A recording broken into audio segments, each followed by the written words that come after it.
Pas vendue. Elle est toujours là.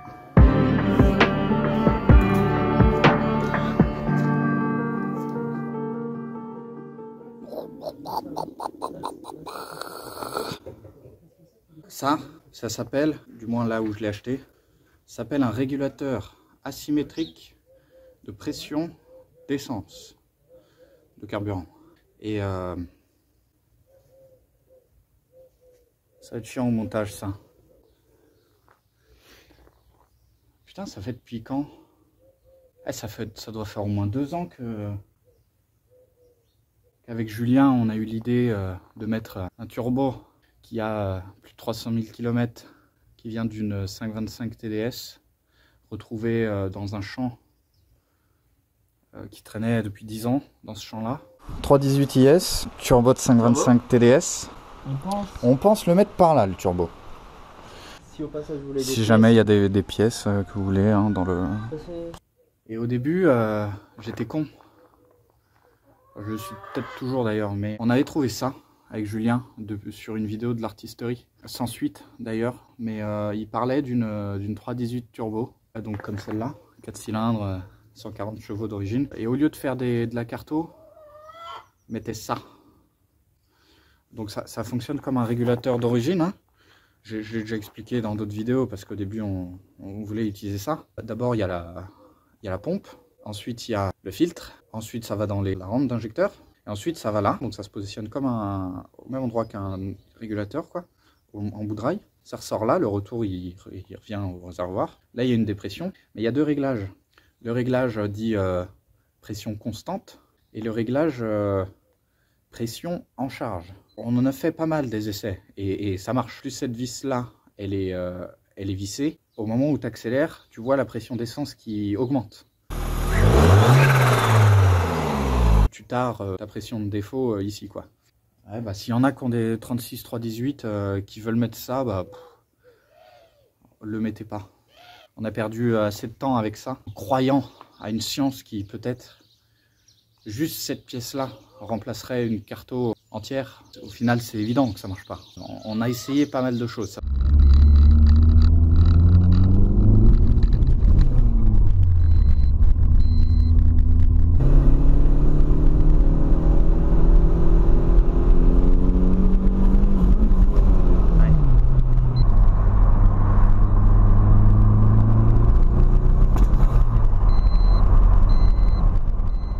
Moi, ça m'a permis de faire 3 fois un joint de culasse. Combien?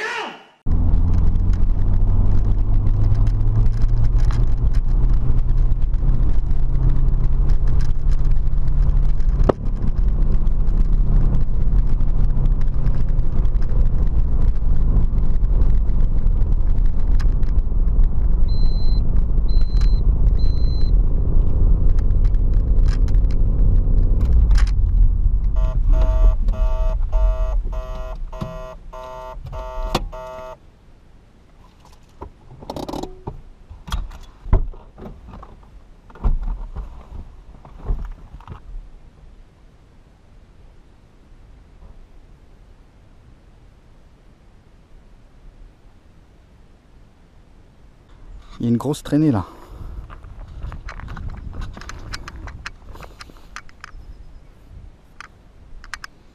Ah si, c'est de l'eau. Hein. Ah ouais, c'est que de l'eau. Bon bah j'ai perdu toute l'eau. Pourquoi j'ai perdu toute l'eau?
Au dernier moment, hein.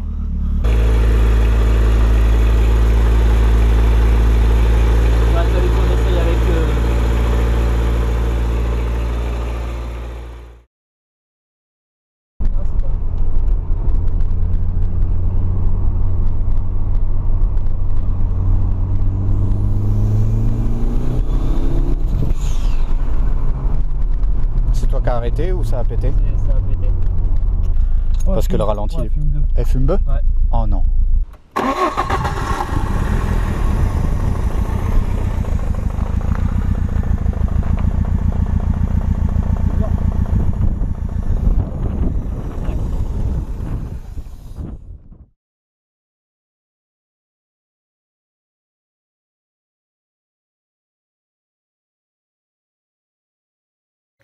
Donc ouais, maintenant je la connais bien quand même mécaniquement sur ce moteur là, mais cette pièce là ça marche, hein. La preuve, je l'ai encore sur ma Civic qui est en Atmo. Quand j'ai fait mon passage à l'éthanol, là, je me suis dit vas-y, il va falloir que je change la pression d'essence, parce que pour le coup j'ai pas fait de carto pour l'éthanol, mais ça marche très bien, hein. J'ai mon AFR, enfin bref. En Atmo ça doit très bien marcher du coup, mais du coup ça sert plus à rien en fait. Ah si, ça marche sur la Civic, mais il y a une autre raison pourquoi que ça marche pas sur une 318. On y reviendra. Mais du coup, bah, on l'a enlevé. Mais c'est pas le seul truc qu'on a enlevé du coup. Bah ouais, du coup, on l'a enlevé aussi. Et ouais, finalement, on y est arrivé à la carto. On n'est plus sur le calcul d'origine du coup. Bon, là, on le voit pas parce que du coup, tout est installé. Mais le truc qui faisait qu'on était content d'avoir ça au début de cette longue aventure, qui n'est sûrement pas finie, c'est que du coup, bah, vas-y, un calculo, c'est tout de suite vite 500 balles. Plus après, si des fois il y a des logiciels à acheter, c'est vite très cher, quoi. Et puis, bah, honnêtement, j'ai jamais fait de carto, donc voilà, quoi. Après, tu vas me dire, j'ai jamais fait de joint de culasse avant sur cette voiture. J'y suis allé quand même.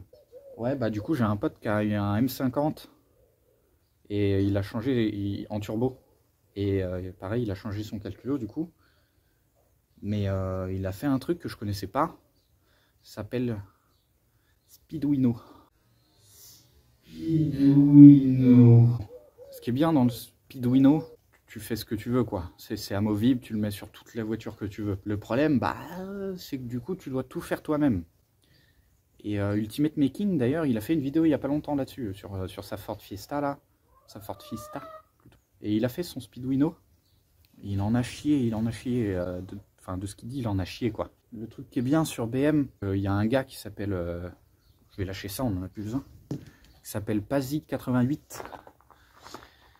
Et en fait, il a adapté les Speeduino pour les différents moteurs de la BM. Ce qui fait que c'est plug and play et beaucoup plus simple à comprendre, quoi. Donc mon pote a fait ça sur son M50. Et du coup, bah, quand j'ai vu qu'il a eu cette idée-là et tout, et que bah, à force, ça marchait toujours pas, bon, bah, on s'est dit, bon, bah, on va se lancer, quoi. On va se lancer dans le Speeduino de Pazzi88. Ah, c'est l'heure du goûter. Bon, qu'est-ce qui a changé, du coup? La dernière vidéo, ça devait être l'admission, avec tous les manchons rouges et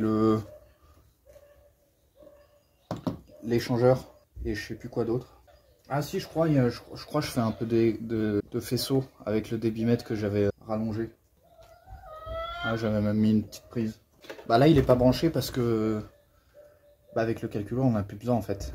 Un débitmètre, ça calcule le débit d'air, comme son nom l'indique, et non la pression. Et débit et pression, c'est deux choses vraiment différentes. Et nous, vu qu'on a un turbo, bah, on va avoir de la pression, normalement. Donc je crois que c'était que ça. Ouais, on est passé par plusieurs trucs, hein. On a changé les bougies. Les bougies d'origine, là, elles ont 4 petites pattes, là. On en a remis des normales NGK avec juste une patte. Comme ça, on peut régler le gap des bougies. Je sais même plus à combien je l'ai mis. Oh, aucune idée. Il faut que je retrouve les vidéos, je l'ai dit dedans. Mais parce que j'ai filmé plein de trucs hein, depuis. Hein, mais rien ne valait le coup de faire une vidéo. Et puis, bah, ça fonctionnait pas. Donc... Le gros truc, ça a été l'admission. Et d'origine, ah bah tiens, je vais le ramener. D'origine, c'est une merde comme ça sur la 318. Le papillon, il y a 2 clapets. C'est même pas ovale, c'est un triangulaire. Enfin, Même le peu de pression qu'on avait, ça démanchonnait. 3,18. Yes. 3,16.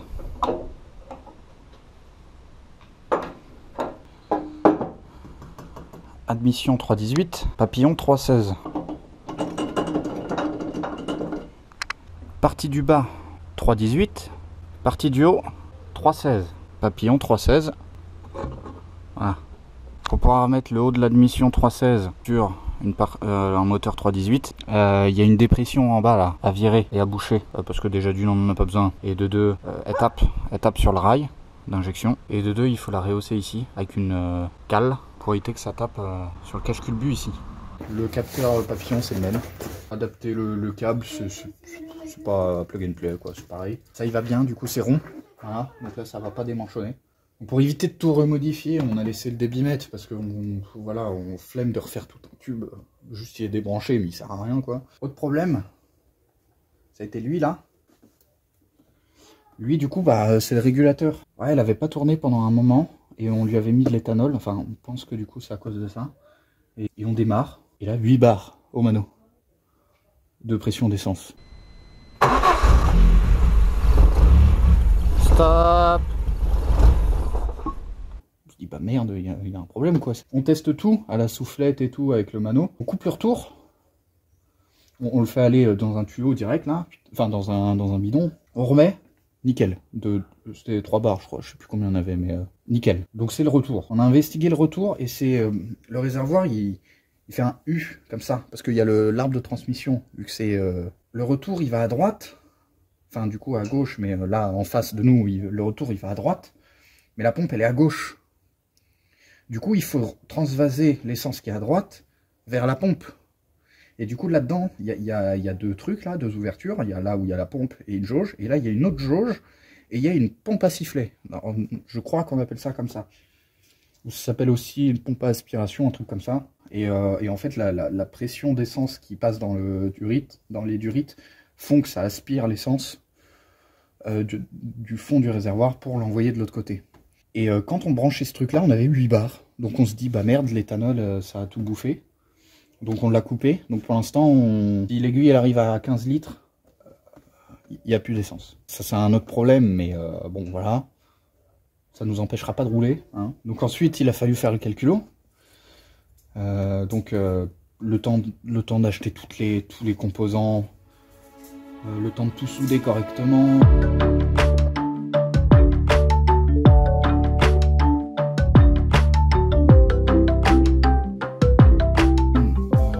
Le temps de faire chier Nico pour lui demander si tout ce que je fais c'était bon. Et le temps de revenir là, le temps de faire la boîte aussi. Il a fallu faire une boîte pour le calculateur.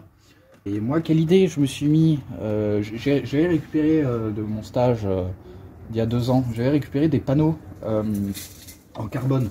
En mettre 2 stages, à la fin du stage, ça fait 2 fois stage. Pour me faire un cadeau, il m'a dit, bah tiens, on a ces plaques de carbone, on les utilisait plus parce que c'était sur des anciens véhicules qui faisaient plus maintenant. Et je me suis dit, bah tiens, je vais les utiliser, je vais en faire une plaque en carbone. Je l'ai fait, je me suis galéré un peu, ouais. Parce qu'il faut faire attention, parce que du coup, faut pas que ça touche une masse ou quoi de la voiture, parce que sinon ça détruit tout, quoi. Voilà, donc normalement il est à peu près étanche.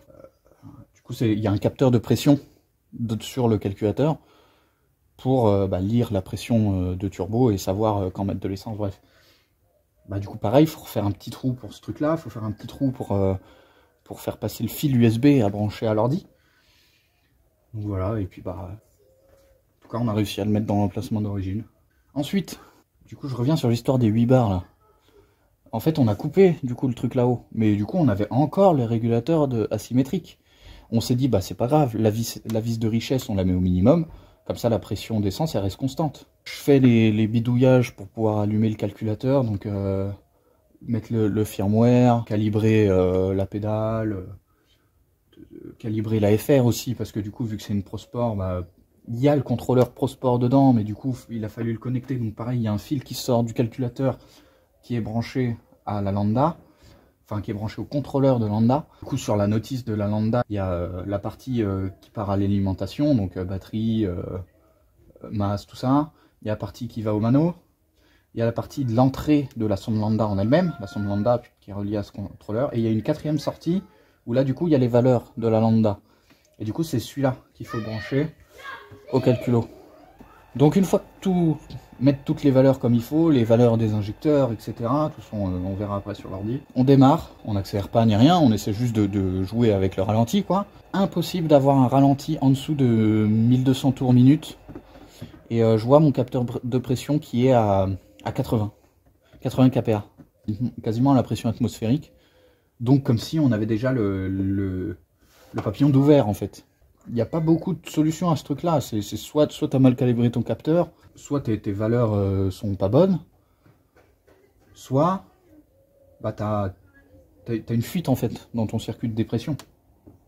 Et puis bah, au début on regarde les durites, tout ça, bah non il n'y a pas de fuite. Et moi pendant que j'étais sur l'ordi, du coup que je regardais les chiffres, que je regardais les valeurs de ralenti pour voir si ça venait pas aussi du calculateur peut-être, des valeurs, voilà. Julie touche au régulateur. Et sur la vis d'air là,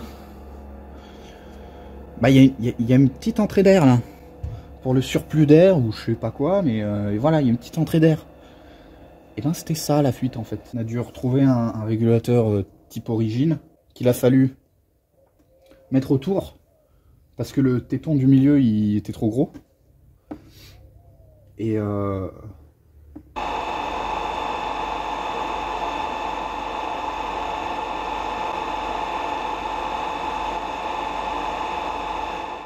Et refaire toutes les dépressions propres. Voilà, comme ça on est sûr qu'il n'y ait pas de fuite. Et là on démarre et on a les autour de 30-40 kPa. Et le ralenti il tient. Donc, en soi, on peut aller la rouler. T'es prêt Jules? J'attends depuis tout à l'heure. Je la démarre pour la faire chauffer. C'est parti.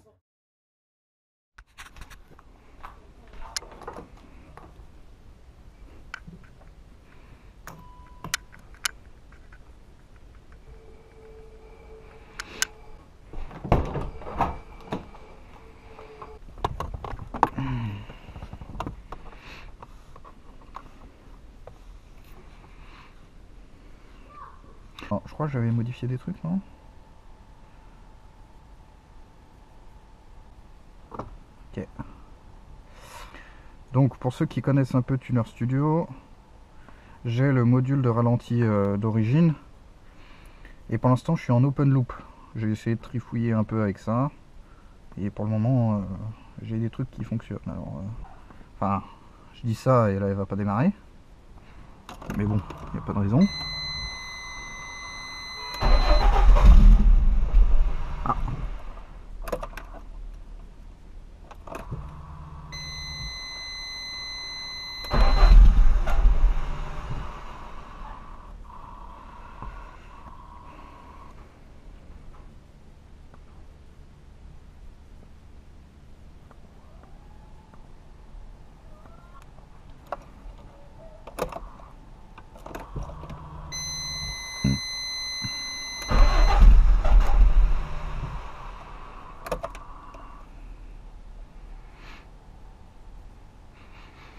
Ouh, ça sent bien l'essence. Donc le priming, je vais peut-être le baisser un peu d'ailleurs.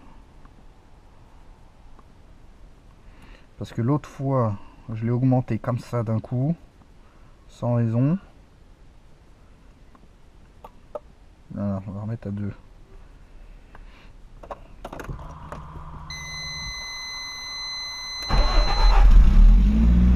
Voilà.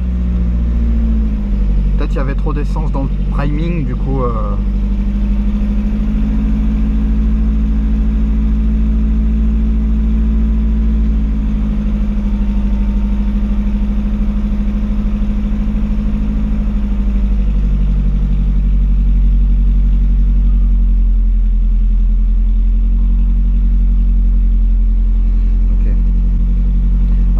j'ai un petit décalage.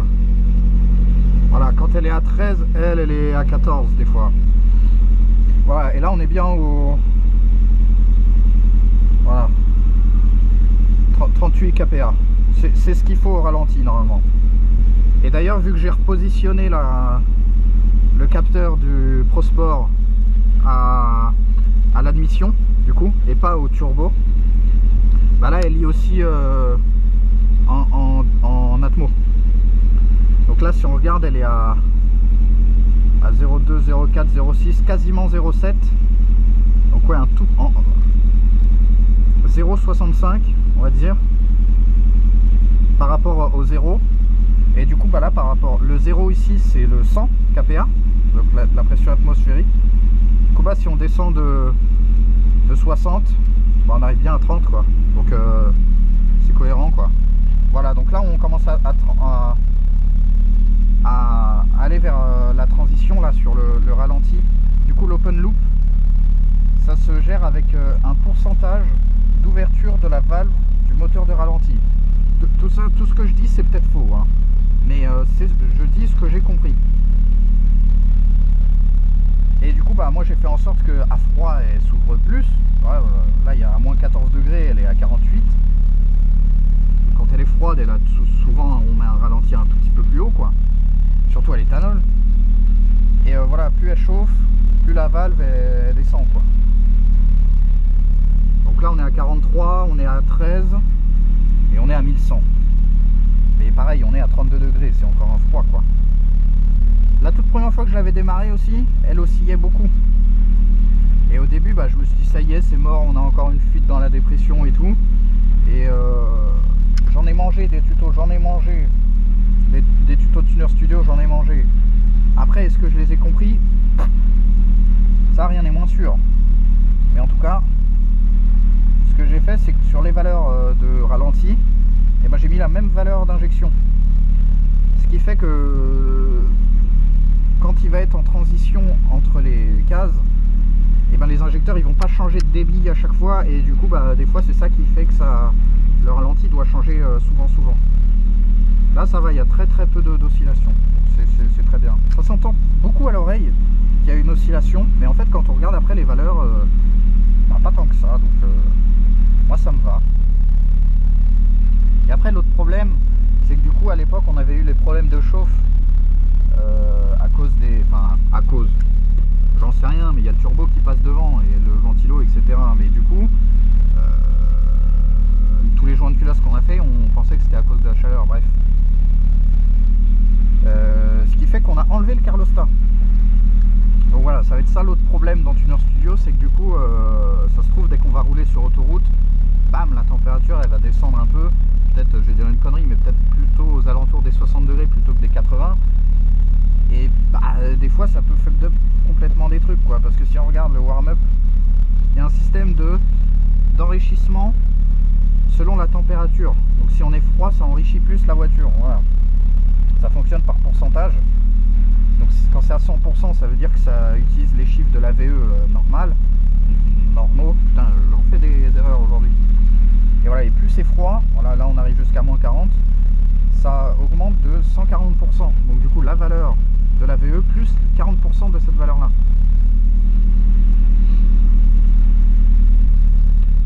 Voilà, l'autre souci c'est ça, c'est que ça va mettre énormément de temps à chauffer quoi.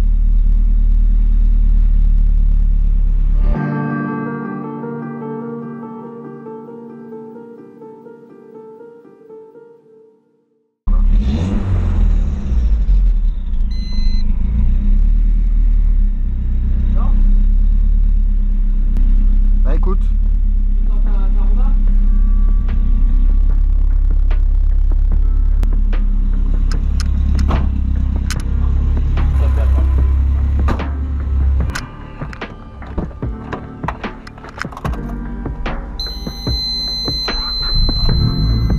parfait l'éthanol.